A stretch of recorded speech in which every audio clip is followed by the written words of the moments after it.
Welcome everyone.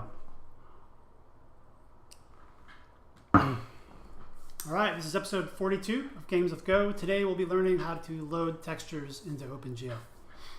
So last we left off, we had finished our shader hot loading system and put in this cool space scene shader. And while this looks like a texture, it's not a texture reloaded from a file. It's produced entirely by this shader code. And using our hot loading system, we can see that if we change some of these values around, we can make the colors of the nebula change, for instance. Hit save, and those change right away. This is like a procedurally generated texture done on the fly, calculated every frame, which is cool. But today we're going to learn how to load textures from files. So when you've got textures that artists have actually drawn or that you've drawn, how do you load it up and apply it to your triangles? So that's the main plan for today. But before we get started, we're going to do a little bit of cleanup and a little bit of fixing. One problem that one of our viewers found was his text editor, which is a popular one, Vim, in Linux. When he was modifying a shader and hitting save, he was getting a crash. And it seems like that crash was happening because there's a brief period where that text editor was causing the file to not exist. So like in the process of saving it, it's deleting the file and making it anew or something. Someone familiar with Vim might know what the motivation is there. It might be to make saving safer, because saving files with extreme safety is actually very hard. Okay, so let's go find our hot loading shader stuff.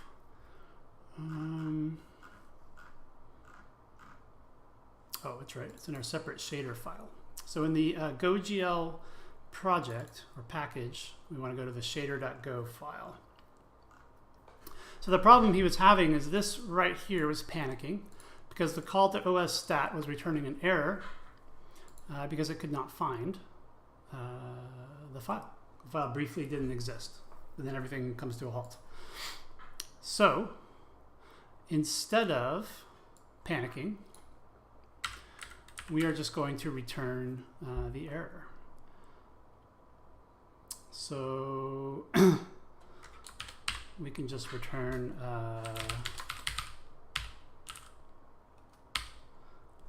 forward that error, I think. Is time.now a thing?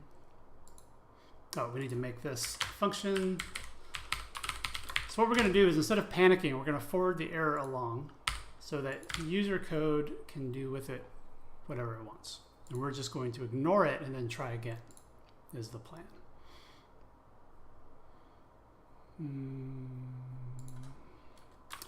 Can I do time like a null? Yeah, there we go. So we're going to just return an empty time struct or a zeroed out time struct and forward the error. And if there's not an error, we'll return nil. So now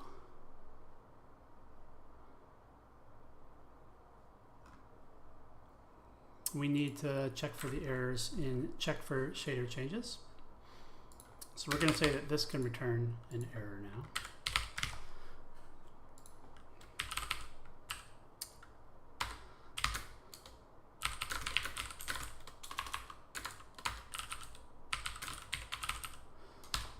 So if we get an error on either of these, we're going to return nil and forward the error. A nil pointer to a shader. Oh wait, we just need to return error, nothing else. And same thing on the fragment shader. And by the way, there is a third type of shader in OpenGL. Might actually be 4, but there's also geometry shaders, which we're not doing right now, but eventually we might want to add geometry shader to this logic if it exists. Okay, and then if we haven't had any errors, we'll return nil for the error.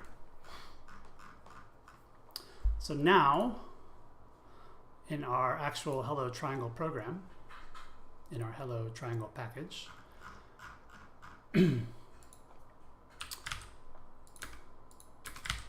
we can just ignore the error. So this is going to return an error. If that OS stat throws an error, it's going to bubble all the way up to here.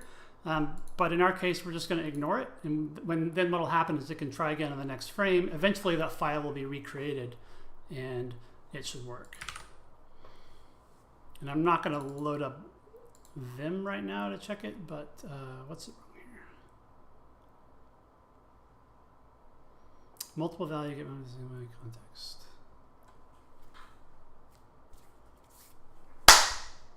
Mosquito. All right.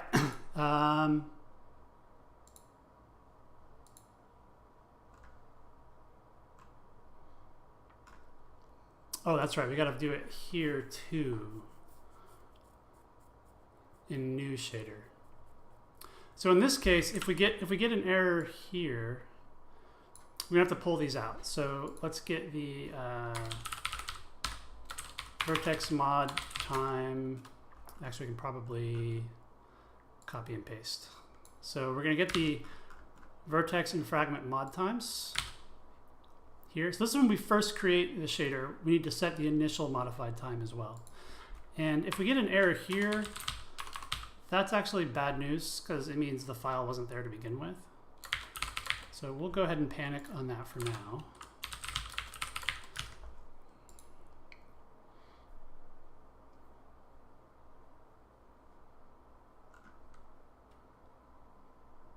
And then we'll forward it. We won't panic.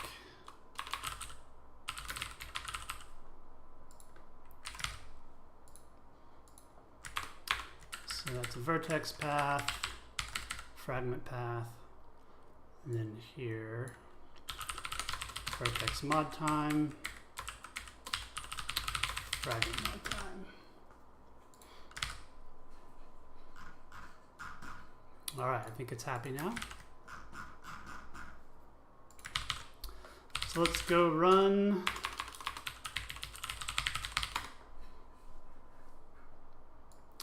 Okay, so it loads up. Let's see if we can change the shader.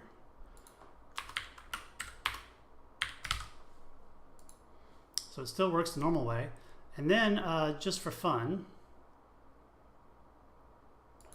let's delete it and then recreate it. So I'm gonna highlight everything, copy it, and go delete it. I guess I can just delete it from here. So I'm going to delete hello frag. Oh, the program wasn't running anymore. That is not going to be good. Hello.frag. We got to be running to test it. Oh wait, it was running and blew up.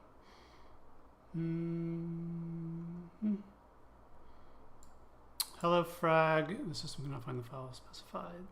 GoGL 22.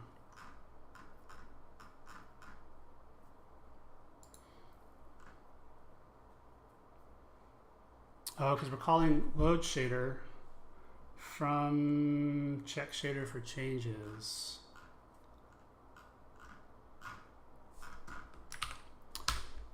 Why are we doing that? Let's see.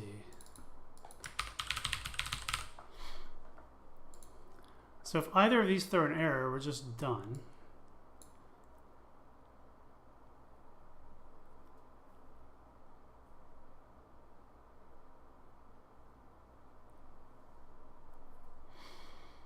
I bet the problem is that I bet OS stat on Windows does not return an error if the file's not there.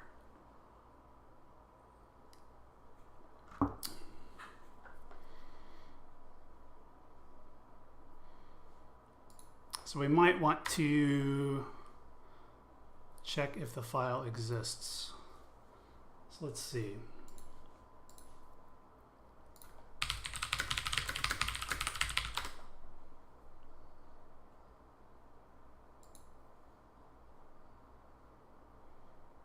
Actually, I guess what we should do is just not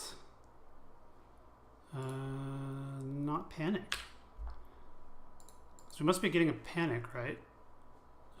Create program.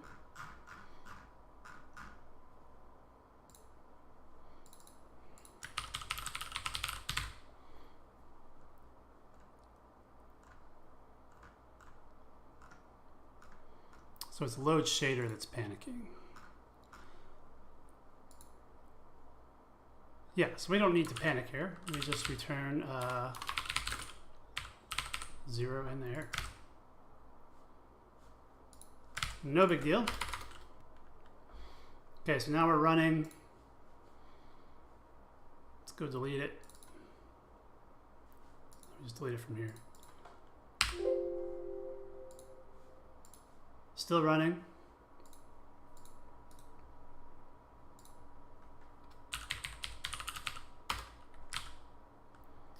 Paste it back in, change it.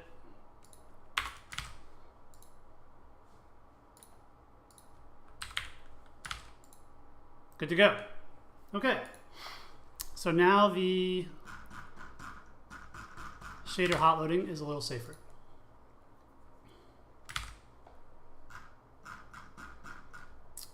We'll work with Vim in Linux.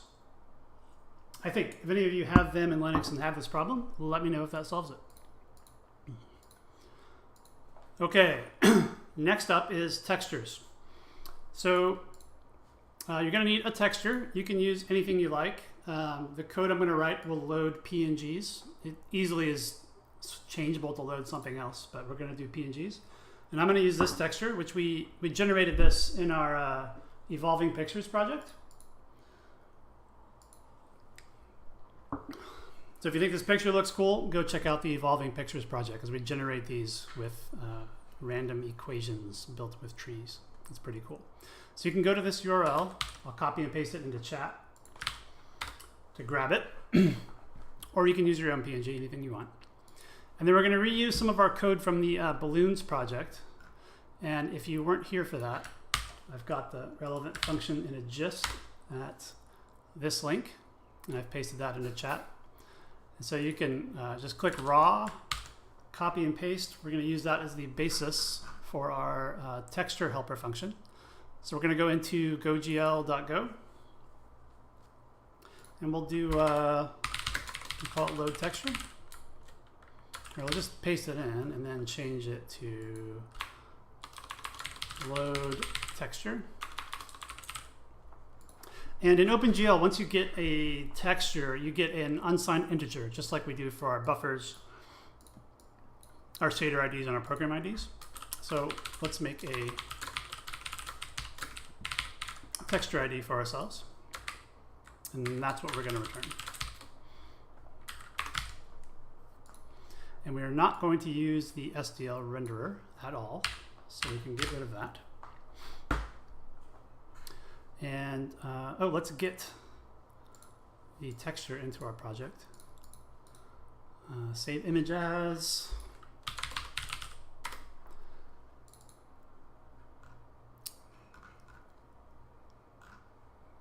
Go source github.com. I do not like deep directory trees. I'm going to make a new folder called assets. I'm going to save text.png in there. So we should see that right there. Okay, os.open. We need to import OS so we can open files.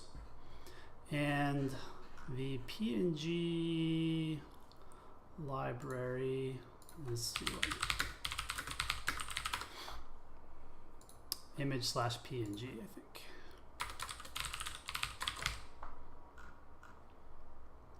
Okay, so if you weren't here for the Balloons project, Go has a built-in PNG decoder. So you can open a file with the standard library's file opening stuff. And you can get an image from the standard library's PNG decoder. Now, this is probably not a very efficient way to load a PNG to be used by OpenGL, because we have to go through this step of making a byte array out of it. If anyone knows if there's a way to access the byte array from this image directly, let me know. I don't know of a way. If you wanted to do this faster, you started making, a game you wanted to turn into something commercial, you can use a couple options that are fast. You can use SDL2 image, which is one of the SDL2 library extensions, or you can use STB image, which is a C library that Sean Barrett maintains. A lot of people use this, and there are Golang bindings for it, I believe. So either of these would be like the fast way to load PNGs for OpenGL. We're doing it the easy way so that we don't spend a whole day setting up one of these. But they're not too bad. They're easy to work with. Okay, so we get the PNG and we turn it into an array of bytes with the format being red, green, blue, alpha. So 4 bytes per pixel. And then this stuff we're going to delete because this was setting it up to be an SDL texture, and we're now going to make an OpenGL texture. So here we go with new OpenGL stuff. So first thing is we generate a texture ID, and that works the same way that generating buffer IDs and so on does. So we're going to make a genTexture function, which is just going to return one texture ID. And that will we'll make an unsigned int, or uint32. So text ID uint32. And then we're going to call GL gen textures, just going to generate 1, and we'll pass it the address to our 32-bit integer.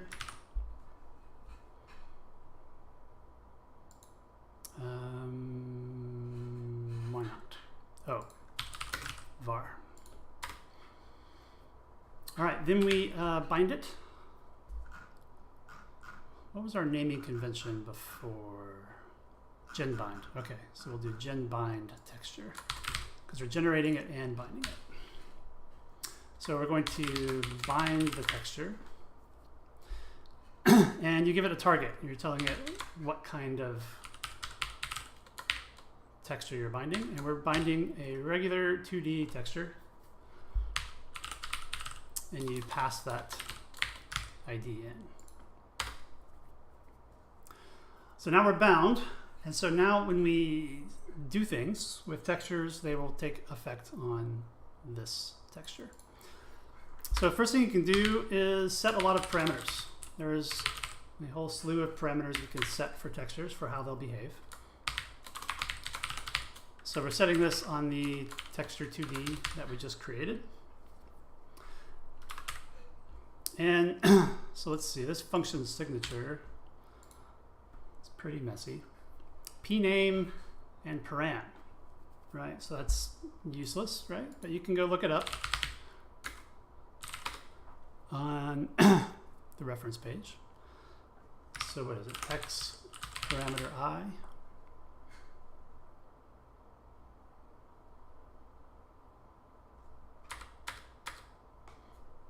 Here we go.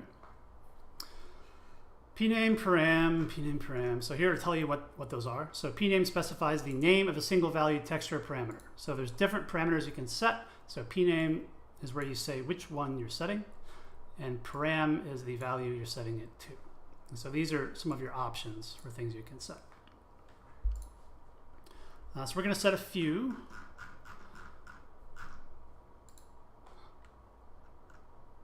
But we're not going to do it in gen bind texture. We have bound our texture, so now it's just going to be returning that ID. So that's all done. So we're going to set our parameters in here. And first one we'll set is texture wrap.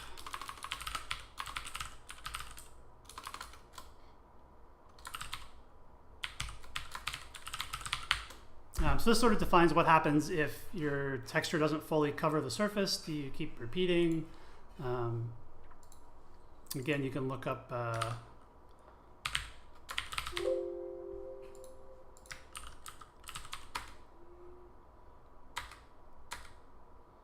there's a wrap S and a wrap T. Here we go. So GL texture wrap S sets the wrap parameter for the texture coordinate S to either GL clamp to ed, blah, blah, blah, blah. Basically, you can read through all this if you want to know more about it. We're just going to do some default settings for now and see how it goes. go in. Our bindings work like this. Okay, we got 3 more.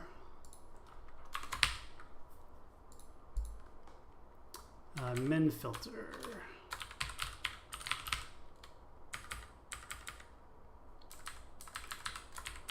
So min filter and max filter tell OpenGL how to deal with zooming in and zooming out on your texture. Whether it should do fancy stuff to make it look nicer or not. And I believe telling it linear does bilinear interpolation, which we talked about in the balloon project as well. Let's see if it's in here. Returns a weighted average of the 4 texture elements that are closest to the specified texture coordinate. So yes, so that means as you zoom into a texture, you start needing to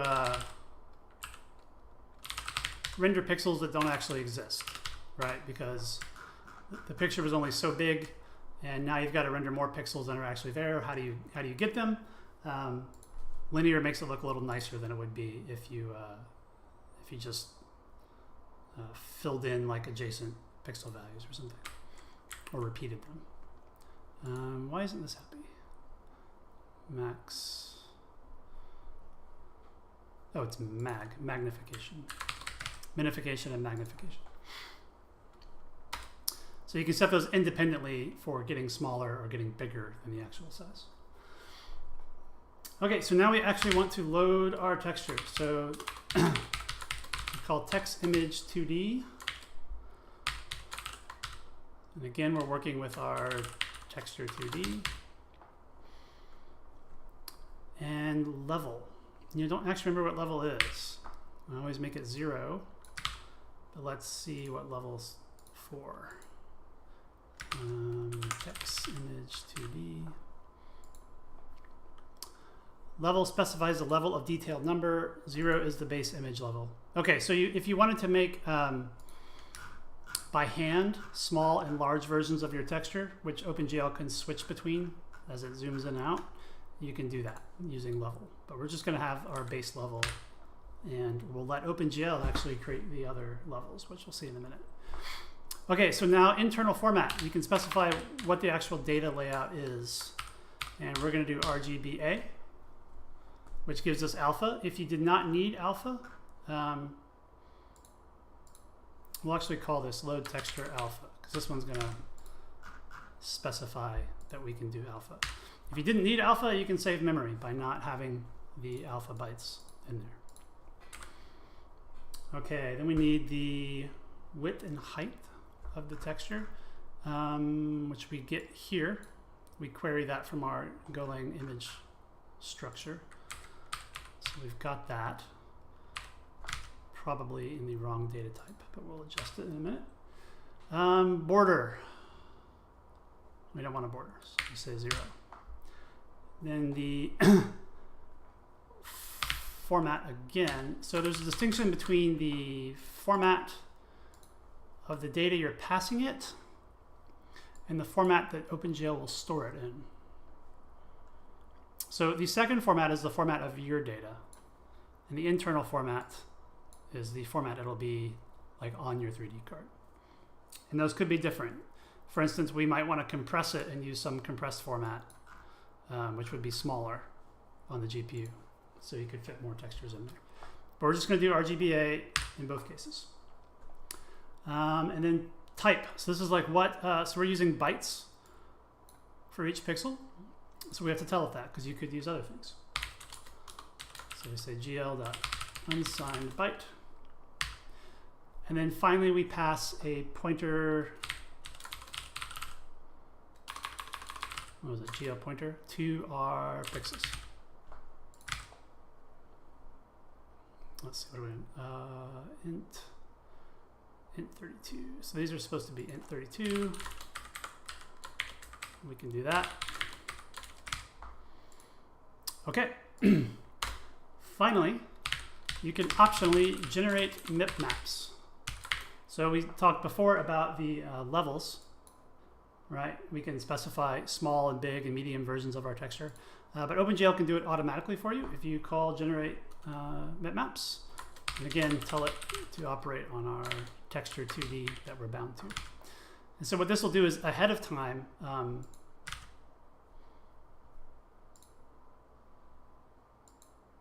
map singular, generate smaller versions of our texture so that if you zoom out, that OpenGL is not rendering all like 2 million pixels of the large version, it can render the smaller one.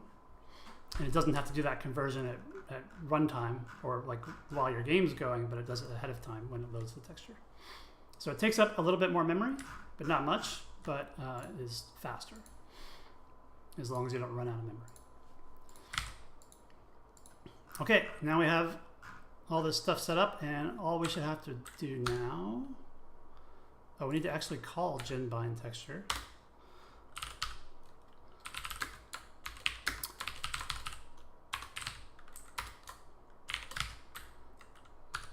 We return it.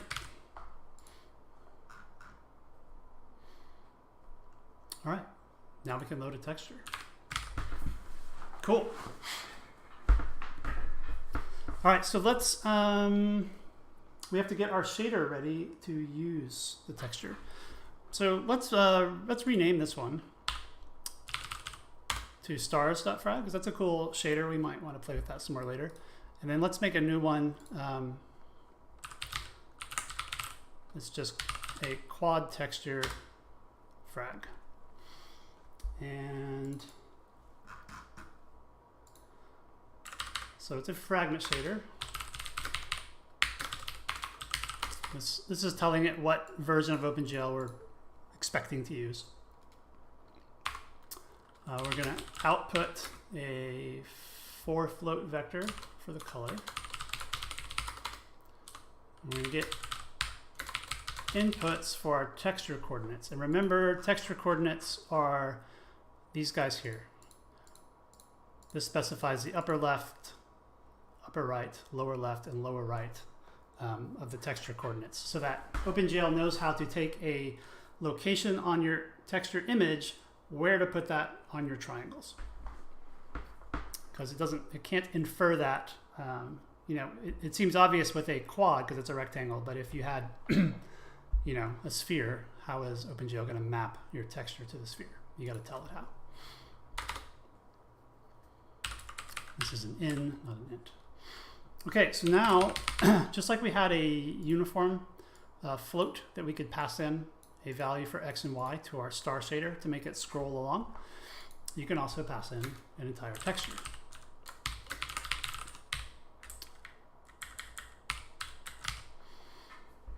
And this type sampler 2D, it's basically just an array. It's an array of bytes, but the shader language knows to treat it like a texture that you can read from.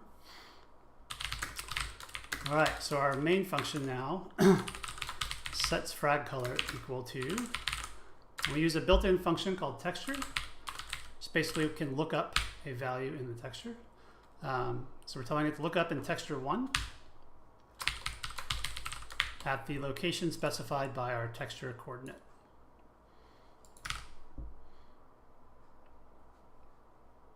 Pretty simple. That's it for the fragment shader when we're passing in a texture. Okay, so now back to hello triangle.go. So let's change our hello frag to quad texture frag.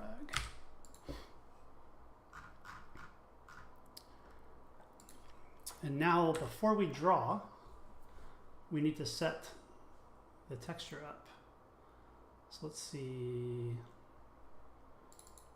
remind myself of the syntax for that. So I think all we have to do is bind the texture. So we can call GL, oh, we need to load the texture. We don't have one yet. Okay, so we got our shader, let's get our texture. Texture is equal to gogl.load texture alpha assets text.png. All right, and that gives us our texture ID. And bind texture, we'll need to add that to our wrapper library.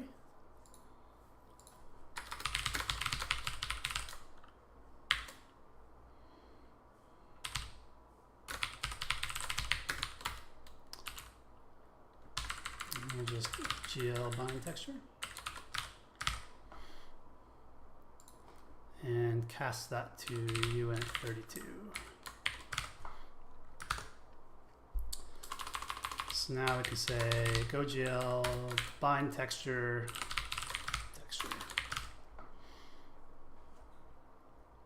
I think that's it.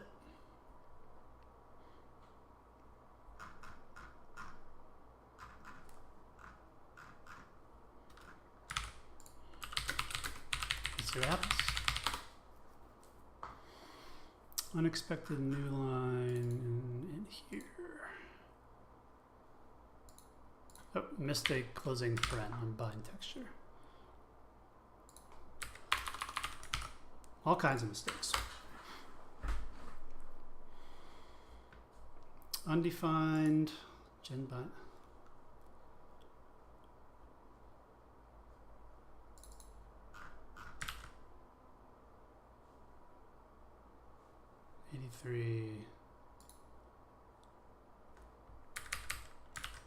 Why aren't you highlighting? This should just be bind texture, not gen bind texture.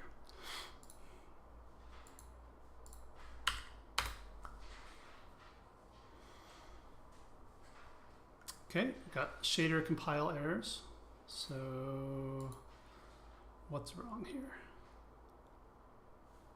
I think we need semicolons on everything. So yeah, remember, shaders need semicolons, Go does not. That can be hard to keep your brain wrapped around. There we go. Now we have a texture instead of a procedurally generated texture that we've loaded from the file.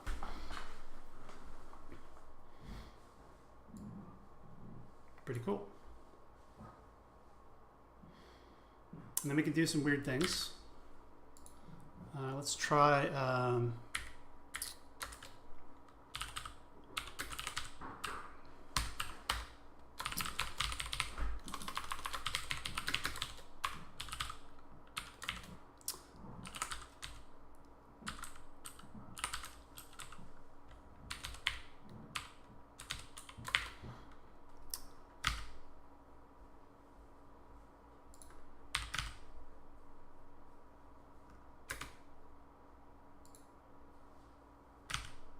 not happy. Unexpected. 1, 2, 3, 4.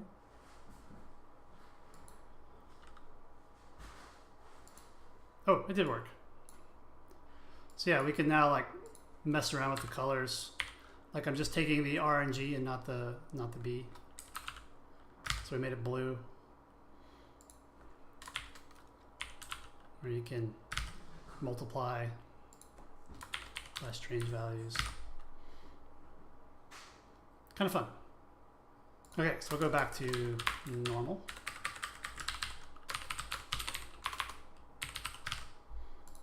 There we go. Yeah, having that screenshot image open, that broke my mind a little bit. All right. That is all there is to textures. Any questions about textures or any of the hot loading stuff we did earlier?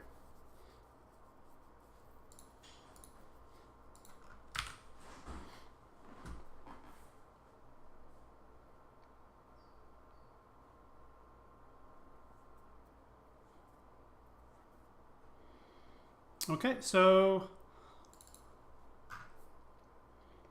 let's see, we've got time, so we could start doing cubes that we can rotate around and stuff. So let's take a look.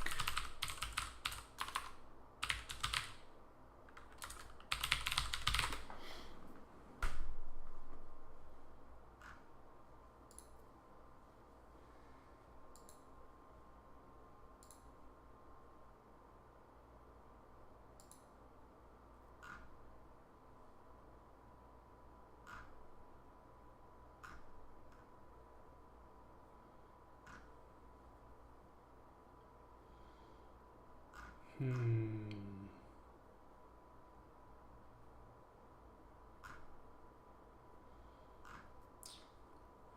a lot of busy work typing to make a cube, so I'm trying to think of the best way to do it.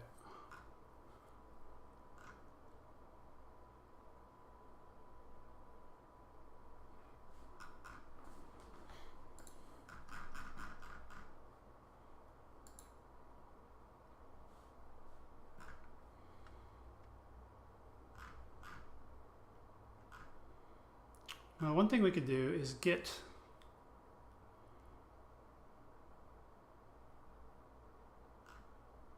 we could get GLM set up, which we're going to need. How do we do that? So what GLM is, bring this over. It's basically a vector and matrix math library. And there are many such libraries, but this one happens to be it does all of its math and the types that OpenGL works with also. So it interops with OpenGL really well. And to do stuff like rotating objects and translating objects and setting up view matrices and stuff, we're going to use this all the time. So let's get this set up because we'll need it for the cube project anyway. So this has Golang bindings.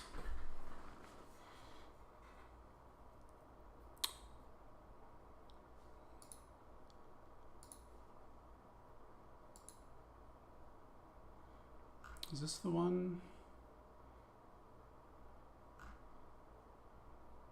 That is different.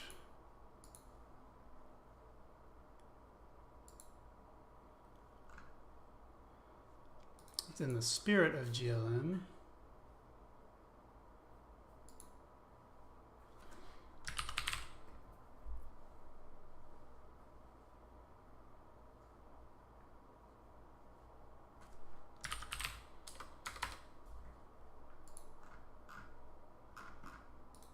I thought I saw this.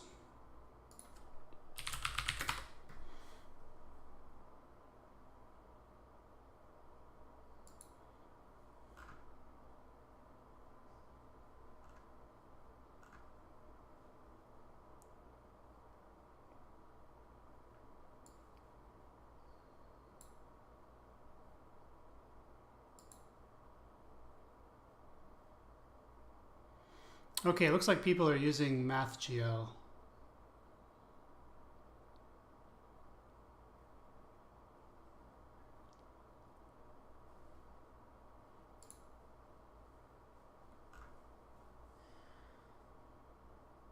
Okay, yeah, so this is also designed to work with OpenGL. So let's get this set up. Can we just...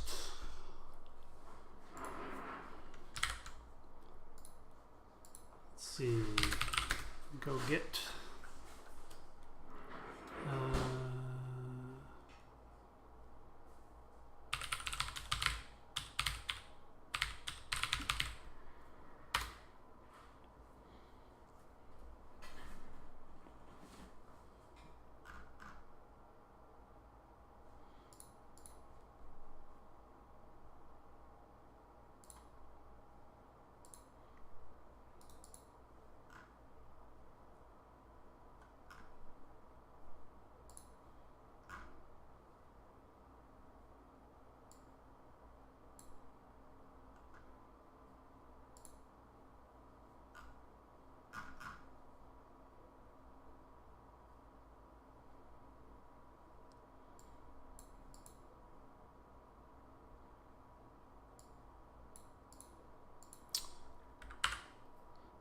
Png GoGL.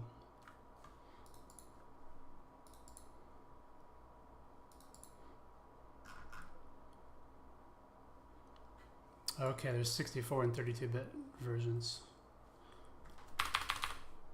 Whoa. So it's probably MGL 64.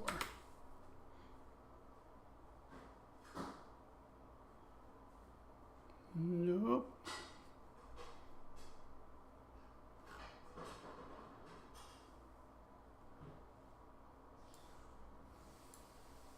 Well, actually, we're going to want 32 because OpenGL uses 32-bit floats.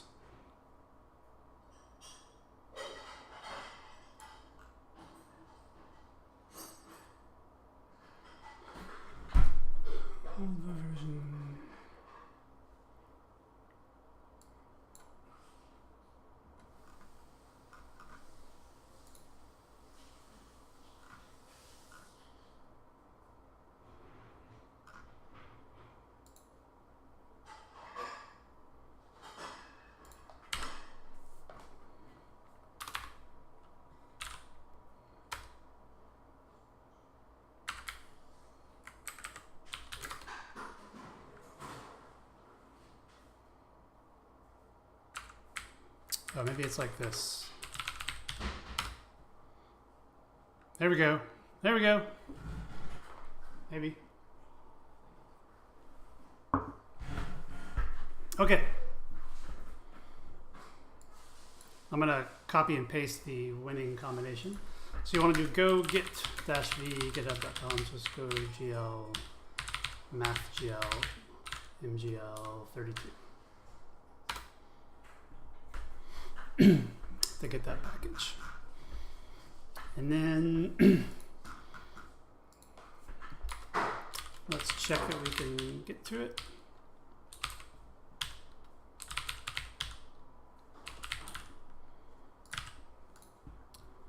Okay, imported and not used. Cool.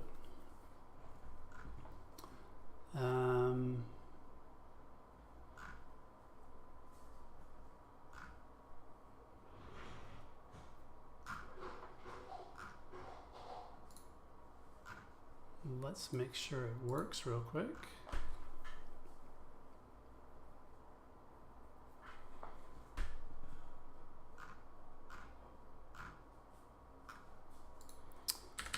I'm just going to do a quick test.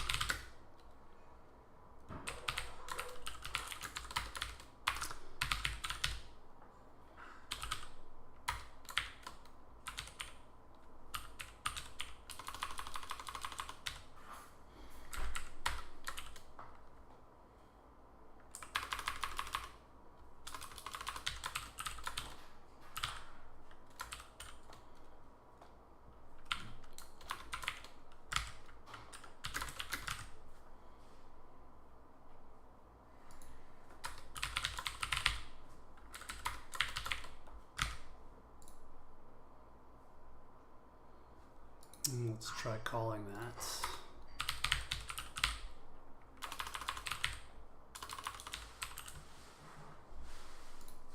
Gotta make this capital.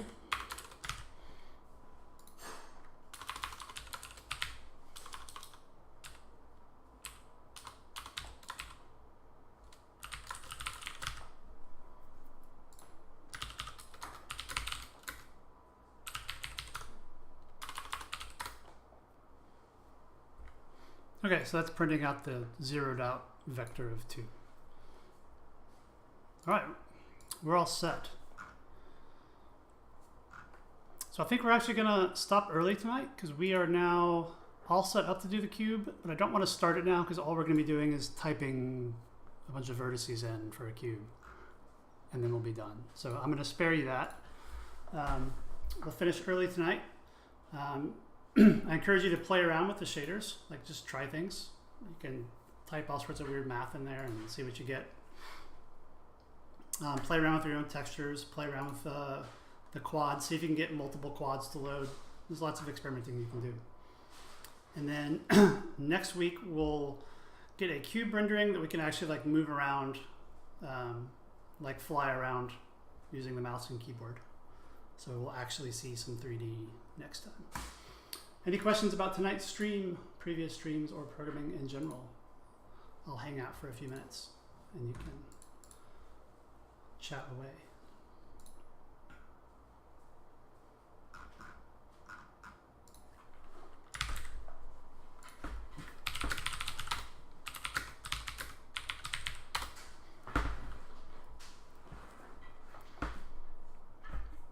I am Berno, you're welcome. I hope it's fun, and I hope it makes sense.